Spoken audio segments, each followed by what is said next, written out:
Yes, I like this map. Um, I like the sort of shape of it. We've kicked off here, by the way, guys. Yep. But yeah, no, I really like the shape of it. You know, the Echo, Delta, Bravo, and Charlie flags are quite interesting. Yep. Um, Definitely, I really enjoy this map personally. Yeah, no, it's a real classic Battlefield 1, and I think the Alpha first kind of tasted the gameplay from this, so everyone knows Yeah, it, you know, one of the most famous definitely. maps. Yeah. Always good to see. So early on here, we've got a lot of the flags being capped by which team's that? The 623 RIP team? Yeah. Yeah. Oh 5 yeah, of the yeah, 6 flags. So they're up yeah. to a 5. Really flying start there. It's, the teams are currently balanced at 19 versus 16. It appears that GW have lost a few players to the delay almost. Yeah, maybe they're still joining, just trying to get organised. Also, Straight there's a mobbing, few. pushing into Delta with the heavy tank. Not heavy, Yeah, sorry, the land ship. He's yeah, the gonna, Landship are one of the more interesting vehicles. You know, it does take a few people to man it, but it can be devastating if done well. yeah, definitely. GW Shame you hit one. and Infamous still got a strong presence on Echo. Um, Straight mobbins having trouble on Delta here. Yeah, I think Shamey, Shamey I got think. an Olympic mine off there, didn't he? Yeah, that was strong. Wild Fox didn't see him, gets dropped. Yeah. Pressure on the But tank, yeah. has Burntree spotted him? No, Burntrees has not spotted him. Oh, there we go. Yeah. Wow. Can't believe he got traded with that kill then. I did not expect. Give you one now on Echo. You've got Mm-hmm. Seabones and Brune there, both quite strong players in that first round for 6v3. I think Brune with the most kills. Fitz is over by F. Yeah. Securing that, no I one's think really bothered with that. it appears to be a really strong start by 633 and RIP here. Yep. Yeah, you know, they've come in and done a sort of strong start. Though it appears that GW and Infamous Ill are capturing Charlie. They just wiped out the legend and they're free to cap that now. Small little squad Yep. on the Charlie flag. That'd be a good bit of foothold for them. And Burnt Trees, Sandman, Grunt, they're all just coming to Echo and they're going to get that back. Yeah. So they're trading flags almost here. And it goes to show, you know, GW and Infamous Ill are still putting up a fight. For sure. I think this map, especially with you haven't got many numbers on it, you know, like a 19 versus 16 here, it's difficult to manage points. So I think we're going to see a lot of rotating the different points, to be honest, you know. Yeah, definitely. Big squads pushing, you know, maybe 1 or 2 guys who are left in defense while the rest of the team pushes on. But, Yeah. And RIP 63 occupying Delta here. They're also pushing on C by the looks of it. Blackshot is riding away on the motorcycle and he's like, I'm out of Charlie. I want nothing to do with it. Goodbye. It's an interesting play for Blackshot to get out of there. yeah. He's going to push for Alpha now and probably go for a cheeky cap.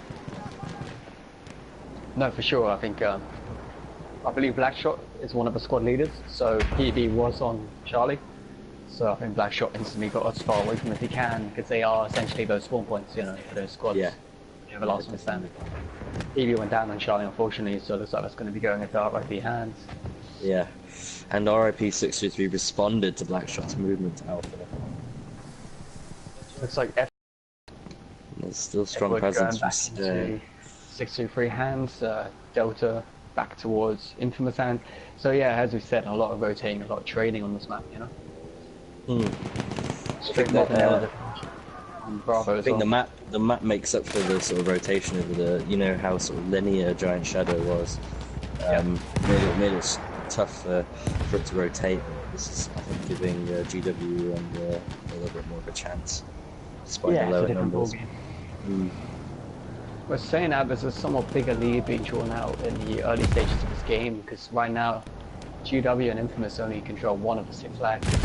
Yeah. And that's the second time that's happened this game, and you know, you can talk about Ticket building up in double cap domination, or like, you know, the value of enfrontment, even how hard it is to go up against it, but Conquest as well, it can be pretty devastating if you if you do Yeah. lose all those flags. Yeah, definitely. And Kingpin just got a triple kill with the tank there.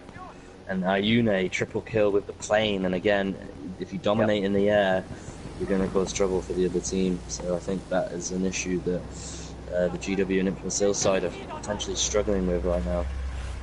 Yeah, I mean, he's 7 for 1 right now. He's stopping the kill feed pretty much. And that looks unanswered right now. You know, that aerial domination. Although Definitely. Little Squids is in a plane now, and he's trying to do some work. I'm sure Squids is trying his best. He's got AA though hitting him. He's struggling. And, you know, And he gets taken out. You Death can't, Monkey. you don't have that first person view. Difficult. Wow. And the teams have evened out a bit. It's now 19 versus 18, and the same thing pretty much happened in the last game where a few more players took a bit of time to join in. Hopefully they're going to come back. Yeah, it did show a bit of a Still fight early back days. when that happened, yeah. Definitely. Big presence from GW and IIII on Echo flag, and they're probably going to move on. There's still quite a few 6v3 and RIP guys in the area.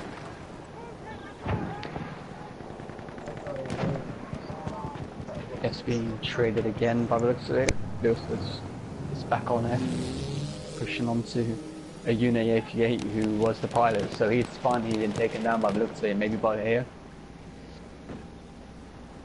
Capture that objective! Bit of a stalemate around Echo as well. However, if you look over the Bravo flag that's been contested right now, we got PB in the pit squad pushing up, backed up by Frontline Mobbin and Millville. And they've cleared off Bravo really nicely there, so they're going to be taking that point. Saying that Shane Lee's coming with his attack plane, starting some fire on, and Kingpin and the French Shimon flag trying to put the pressure back on, and again a very quick response there. And Cia unit with a light tank 633 as well, backing up that French Shimon. So 2 tanks on Bravo, you know, tough to play against.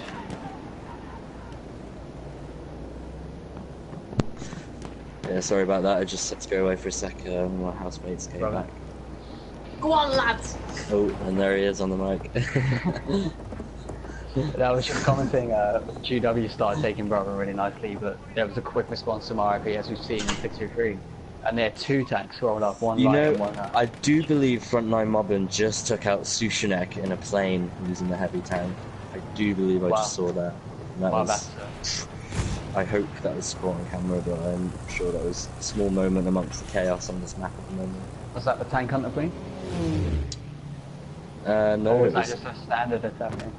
I'm not too sure what the plane it was. I think it was just an attack. Very impressive anyway. Yeah, definitely. PB as well within his attack plane. It might have been PB actually. He's just someone bail out, and he's under pressure right now in an aerial dogfight taking place just off the map, but that's a bit far out of the way. Overlooking the map now, GW seems to be controlling the village in the middle, but struggling to push up to those out of guys. They are pushing to Delta though, and they need to be prepared to meet IIII and his light tank. See if they can deal with that. And Mobbin's running in. Gonna get taken out, needs to launch himself. So yeah, with this map I really feel like controlling the, that D&E flag can be quite important. It's difficult though because they're actually further than you think. You know, they look quite close together, but it is a track. Yeah, and it's a dangerous track. Well, that middle ground near the the middle windmill is always a hotbed of action. It's very tough sometimes if it's been covered to cross over to Delta. There's only a few little bits of cover on that way. Being hardcore, you almost wonder the value of having someone posted up in that windmill, to just kind of spot players between the 2 points, kind of keep tabs of that middle ground. Yeah, for sure. And it appears that GW is still capping. Well, it's Houston on his own on Delta, and he's going to try and cap that. Hopefully some of his teammates spilling up on him. There's still a small 6v3 and RIP contingent just next to E. And they're trying to push onto that flag. A few members are sort of onto them. Yeah, we're looking at 18 versus 18 now as well, so the game is even as a campy. And it seems pretty balanced right now. It's just that early lead that's still, paying dividends right now. Yeah, definitely. it's about it's 100 points exactly as we speak. Yeah. And it is even on the team sheets now. It's 18 for 18 players. And IIII is in the tank, 10 for 0 at the minute. Blackwater, 9 for 1. And on the other side, we've got Cat Daddy doing really well in the plane by the looks of it. Slayer as a sniper. And I think Cat Daddy is a new player that he'll have brought in, and he seems to be a pilot, which is going to be very beneficial, I think. Hopefully they can challenge in the air a little bit more. Sure. Maybe that's a tactical move from Hill at the moment, you know. Definitely. Triumph Houston just Cafe, cleared actually. up on Delta then. Held his own in the corner. He's not going to stick around to try and take that flag. Awesome, yeah, you can see that changing over now. And we've got Triumph Cafe in a bomber right now, trying to provide even more air presence. And there's a really awesome dogfight happening right now. You've got Sandman chasing the bomber with a fighter on his back as well. So you're looking at a three-way aerial battle right here. Really awesome stuff.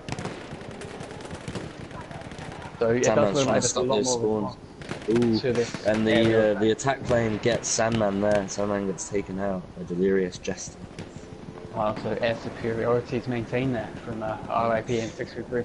Well, PB's coming in and he's trying to say something about it. Returning to the action on the ground, there's a big push down from Bravo to Delta. We've got 633 making, really wrapping themselves around that D flag, and it looks like all the opposition on there has been pushed off, apart from Houston's still going somehow on that flag. He's still holding that Delta flag. Finally goes out. Oh wow. By IIII, but he was on there for a good 5-10 minutes. Maybe, He made a very good push there, and he held his own ground for a while, and that's going to be a vital few points for their side. And now the backup's really pushing in. Fitz Nabbit is the only one on Foxtrot at the minute. She's trying to wow, and she just got backed up by Sandman and the rest of the crew. Caveman's going to have a bit of trouble in the windmill. He's trying to hold himself out. Yeah.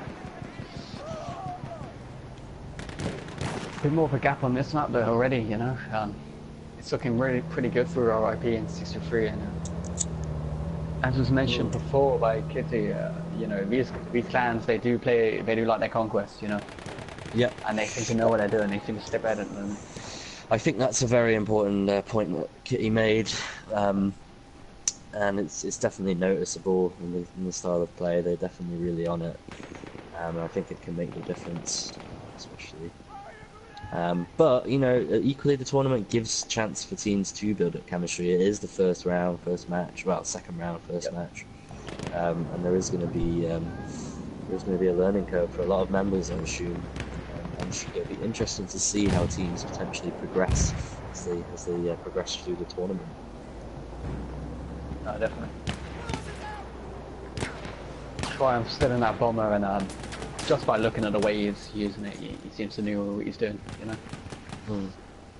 Looking at the scoreboard quick again, the tankers are unanswered, Kingpin's 6 for none, and CIII is 14 for none, and they need to, you could almost do a dedicated anti-tank squad right now, because they're running this game.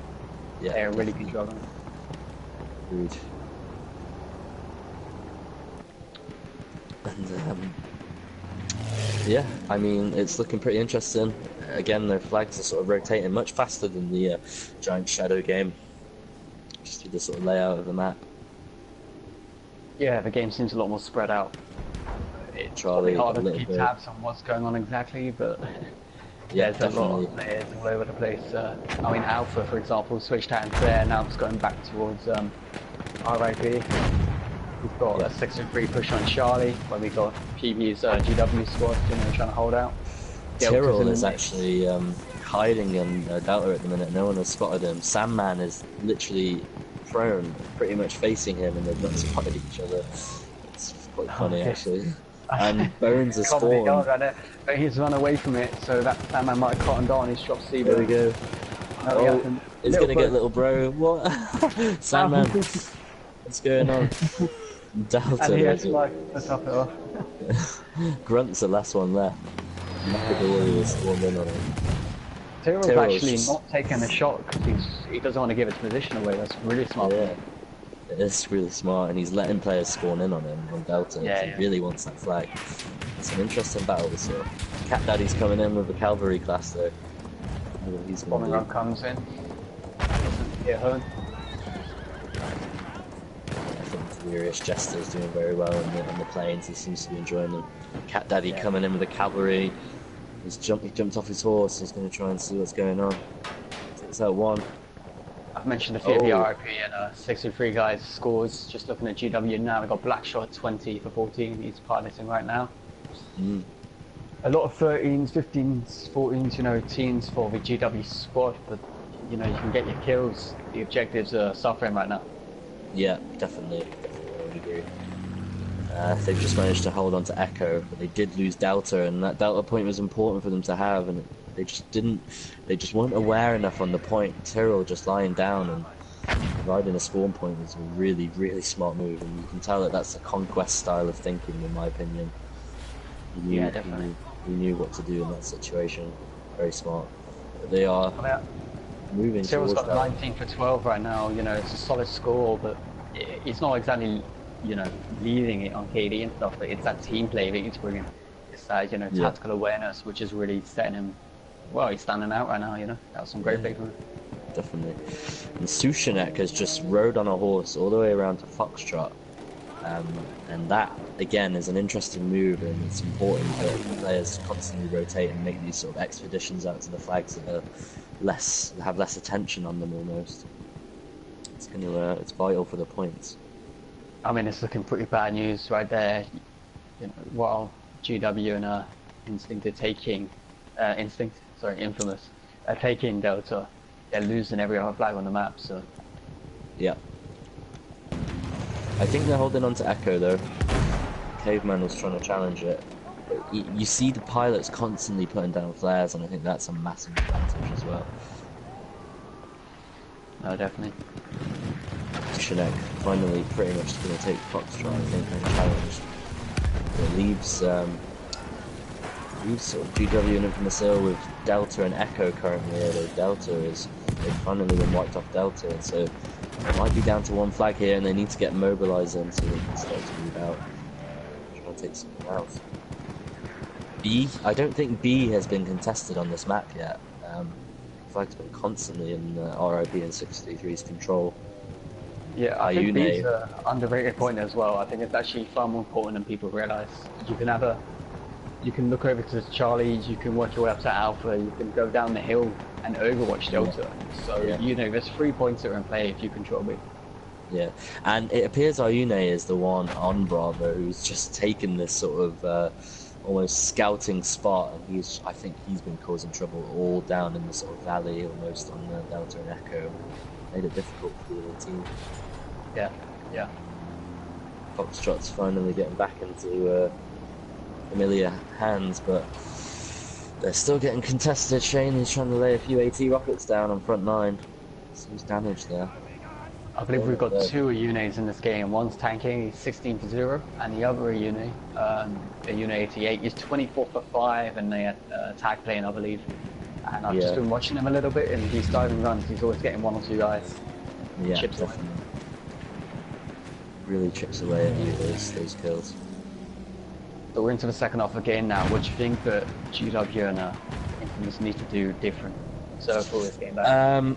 Yeah, I think they're obviously struggling in the air, and that's a massive thing that's hitting them right now, but I think the best thing they can do is, you can see, they need to start popping smoke, they need to start sort of, I don't know, covering a bit more ground, but it is very difficult, I guess, when you're getting sort of picked out of the air almost by the planes. Yeah.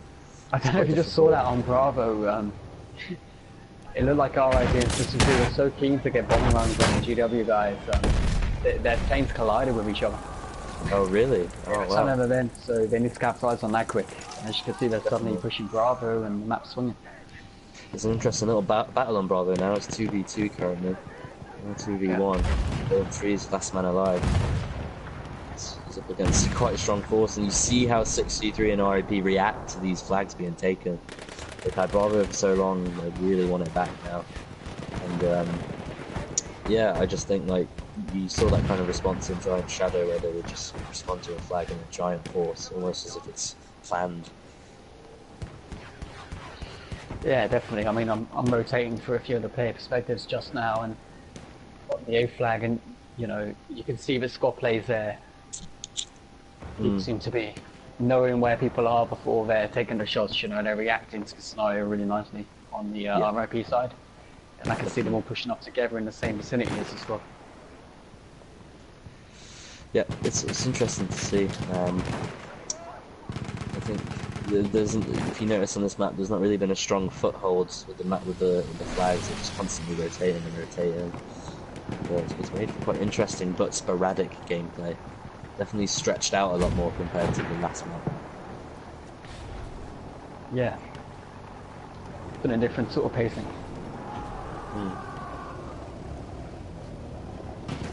I think that they need to also take out that enemy armor, you know, and need to utilize theirs a bit better on the Infamous side and the GW side. Definitely. See, you know, 20 for 0 now. Yeah, you know. I mean, he's just untested by the looks of it. I'm not sure what vehicle he was in exactly either, but I think I don't know. It's a light tank. It's a light tank, isn't it? You know. Yeah. He seems to be very accurate. It only takes, you know, 3 rocket guns or something to take one of those out. You just need a few dedicated players to go after it. You know, make that the objective as much as flags are. If you can take a big, Definitely. a big piece of the game out like that, you know, it can make a difference. Yeah. Wild Fox and Sandman appear to have taken control of Delta. It's going to be a vital flag for them to get back. Maybe make a push onto Bravo, but we've still got the planes coming in and they're causing havoc, just slamming the building of Delta. The debris is just crumbling down around the GW and missile players. Yeah, we got burn trees down there, but he backed up with. Well, his team had just gone down, haven't they? And there's a strong presence from GW on Charlie at the minute, and this might give them a bit of a lead. Well, not a lead, sorry, but you know, a bit of a push for points if they can hold 4 flags for a bit of time. The big play here, they've got time to get back into the game. They need to lock down C, arguably maintain the town, and I don't know if you see the Infamous in that middle ground between D and E as well. You know, they could be getting a foothold in this game to try and turn it around. Definitely. Wild Fox on D as well, trying to keep that contested. C-Bones is in the area, you know, he's a strong player though, C-Bones, he's always been up there with the kills. Yeah, definitely. Delta's contested at the minute by the looks of it. Wild Fox takes him out though, so that's going to keep Delta in their hands, and you've got to say it's starting to look better for them. It's good. This is really good to see now. This is really Hopefully we good to see a push towards the end of this game. Yeah, definitely. Just in the interest of entertainment, but they had a really strong force on Charlie, but they looked a little bit kind of nervous almost when they were all together. And the 633 guys have come in. Kiwi is still about though, and they're coming back to respond. They still want Charlie, and it's good to see the team making a reaction almost to that. Yeah, Peavy's a good player and a big character for GW here. He needs to, you know, knuckle down and get his team to just come up and regroup and maintain that Charlie point. And as you can see, mobbing, both straight mobbing and frontline mobbing pushing in, hits as well. They're doing work on that C flag. And they've left Echo alone, and IIII is coming in, and he's going to try and get a flag back. And I guess you have to say it's important for you to keep the bases that you've got. Equally, you know, there's such a large force on C at the minute that they're really spread thin across the rest of the flags. Yeah, again, going back to the fact as well. Going back to these guys being, you know, playing a lot of Conquest the last few months, you can see that experience paying off there. They know they're losing C, so they're going to go and cap B, you know? Yeah.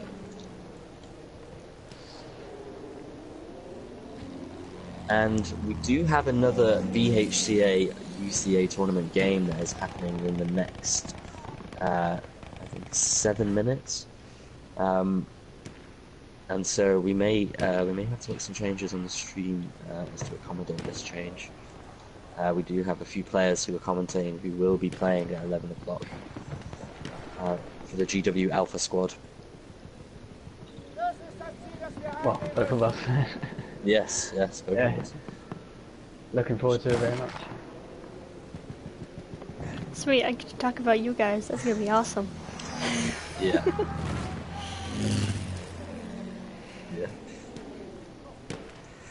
Okay, guys. Hope you enjoy the rest of the game, and apologies for the cut off of commentary, but I'm sure you guy and Mike Kitty will take over the reins. Yep. Till next time. For sure.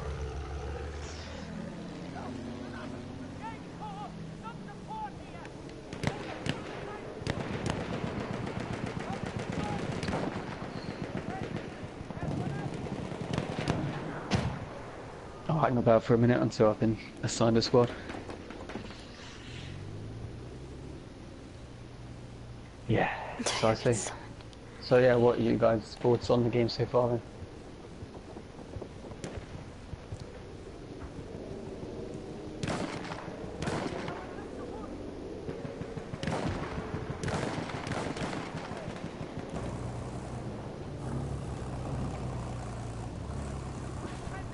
Unanswered as well, you know.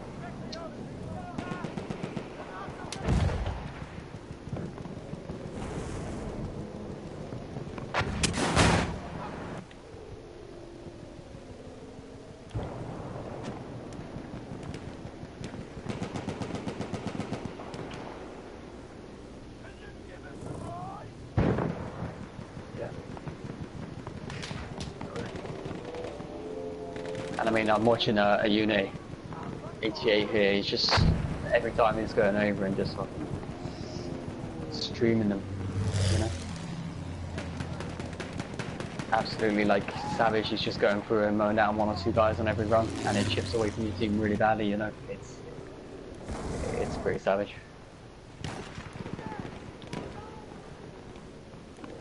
He's 26-1 now as well. You know.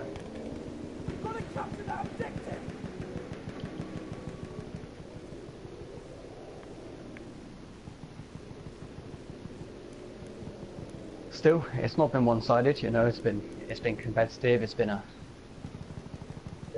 strong performance from RIP, let's say, in a 6-3. But you know, it hasn't been a walk in the park either. There's been strong moments of GW and Infamous as well. As said, they started the last game really positively, and then we saw a good fight back from RIP. And this game, they kind of got themselves back in it, but they didn't leave anyone watching those back flags, and I ended up coming around and punishing them. Echo's being taken right now. So speaking of back flags, but now Charlie's almost completely empty, and Delta is now finally being taken after being empty for a few minutes. Yeah, it's just a lack of awareness, really, isn't it? Of what can be pushed, you know. Bits is trying to respond to that quickly, but you know, she's completely on her own. Need some backup. 2v1 scenario, and yeah, she gets shut down.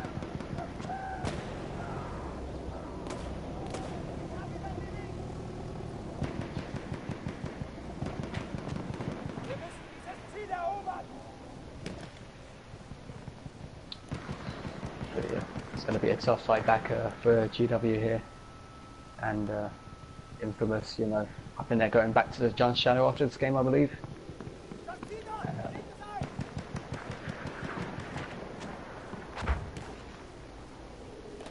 That's the game, yeah. Well, into the last 100 tickets now, you know, they're controlling 4 of the 6 flags, 3 now, but, you know, it's a big ask for the return.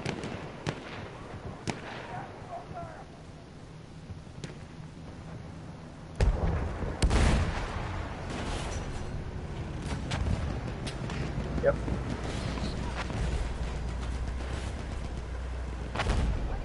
I guess what's going to make this tournament really interesting is not every map will have that, you know. I know,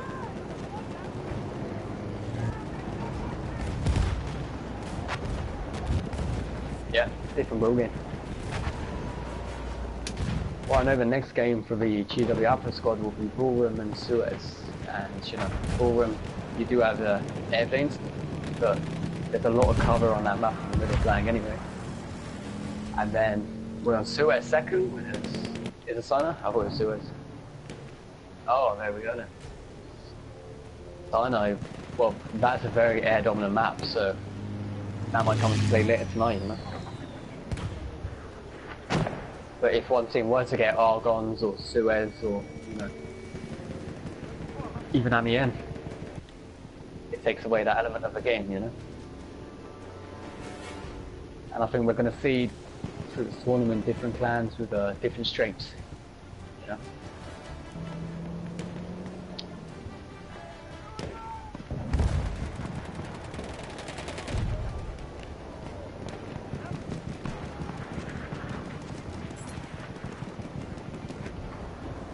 We already got people on GW and Ilside leaving.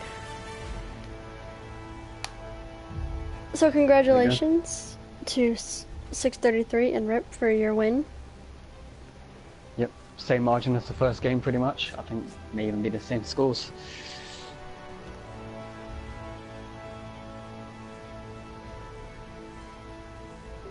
But yeah, solid wins.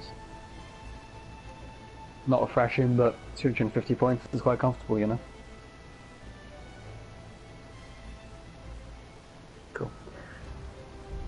Right, well, as you can see, a couple Blackwater 33 for 11. We got 48 for 25 for Burns, 32 for 14 for a Uni 88, 32 for 3 for CA Uni, and on for GW and infamous side, you know, 31 for 24 for Frontline. Blackshot with 37 kills, 30 for Burn Trees. But thanks for the stream. I've got to head off and get ready for my game now, mate. So I'll leave it with you two. Alright. Yeah, your game. Thanks, guys. Cheers. So close it off here. We will see you all in a few hours for the next match tonight.